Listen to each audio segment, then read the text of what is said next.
감치 신청서를 제출하면 법원이 신문기일을 잡고 양측을 불러 심리합니다. 보통 1에서 3개월 이내 감치 신문기일이 지정되고 상대방이 출석하지 않거나 정당한 사유 없이 미지급 중인 경우 감치 결정이 내려집니다.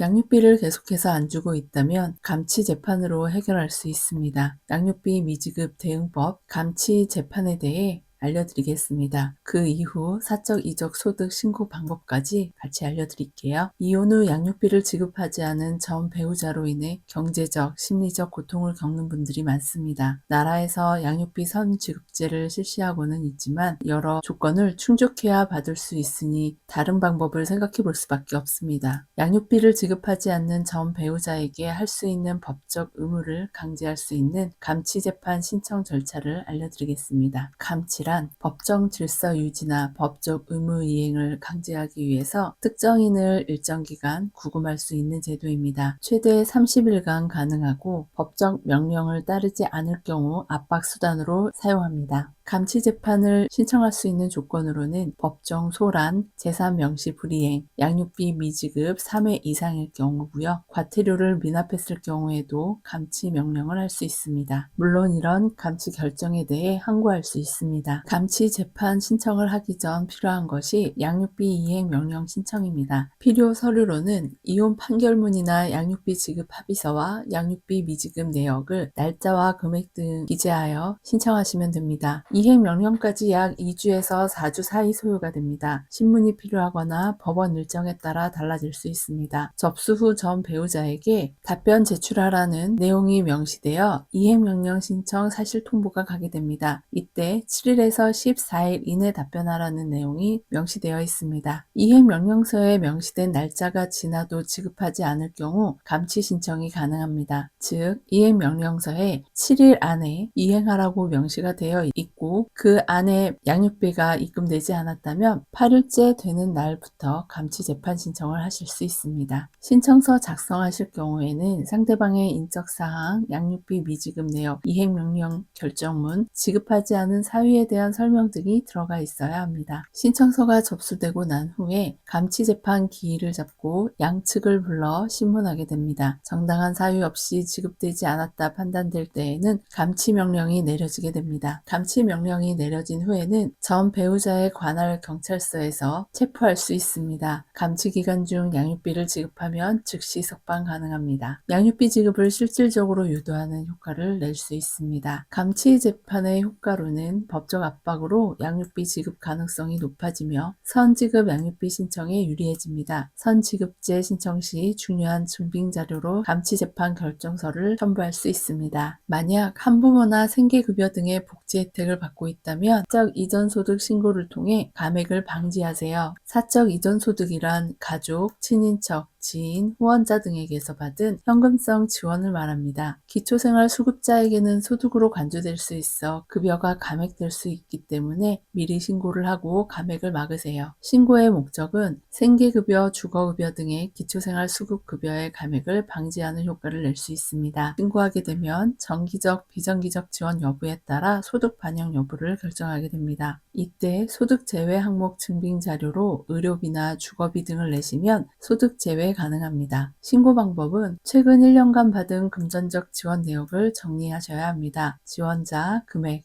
횟수, 목적 등을 기록해야 합니다. 신고서는 주소지 관할 행정복지센터에 방문하여 신청하시면 됩니다. 신고서를 작성하실 때에는 지원한 분의 이름이나 관계 등의 정보를 기재하셔야 하고요. 지원 금액과 횟수, 지원 목적을 기재하셔야 합니다. 증빙 자료로는 계좌 이체 내역, 영수증, 임대차 계약서, 진료 기록 등입니다. 담당자가 정기적, 비정기적 지원 여부를 판단하여 소득 반영 여부를 결정하게 됩니다. 기준을 초과할 경우 월 소득으로 반영이 되고 제외 가능한 항목은 소득에서 제외 처리하게 됩니다. 2025년 기준 반영 기준을 알려드리겠습니다. 정기적인 생활비 지원 등의 지원을 받을 경우 1년에 6회 이상이면 정기적 지원으로 간주하게 됩니다. 중위소득 15% 초과 시 초과분에 대해 소득으로 반영하게 됩니다. 월 기준 중위소득 15%란 1인 가구 기준 35만 8,802원이고요. 2인 가구 기준 58만 9,899원입니다. 3인 가구는 75만 3,803원입니다. 예를 들어 부모님께 월 40만 원씩 지원을 받고 있을 경우 1인 가구 기준으로 한다면 35만 8,802원에서 4만 1,198원이 초과되기 때문에 이 금액은 소득으로 반영이 됩니다. 비정기적 지원이라면 그 기준이 달라집니다. 1년에 5번 이하일 경우 중위소득 50%를 초과 시 초과분에 대해 반영이 됩니다. 월 기준 중위소득 50%란 1인 가구의 경우 119만 6,007원이고요. 2인 가구의 경우 196만 6,329원입니다. 3인 가구의 경우 251만 2,677원입니다. 예를 들어 3인 가구가 1년에 5번 총 1,400만 원을 지원받았다면 3인 가구 기준 중위소득 50% 금액인 251만 2,677원에 12개월을 곱해 3,015만 2,124원보다 낮기 때문에 소득에 미반영됩니다. 소득으로 반영되지 않기 위해 신경 써야 될 일들은 지원 횟수가 5회 이하로 유지하는 것이 좋습니다. 6회 이상일 경우엔 정기적인 소득으로 간주되며 소득으로 인정될 확률이 높습니다. 금액은 기준 이하로 조절하거나 나눠서 받으시는 걸 추천드립니다. 용도 증빙자료 준비 시 의료비나 주거비 같이 소득의 제외 가능성이 높은 증빙자료들을 많이 준비하시기 바랍니다. 소득 제외 항목은 모두 증빙자료가 필요하며 의료비, 주거비, 교육비는 월 30만 원까지, 보육비, 관혼상제비,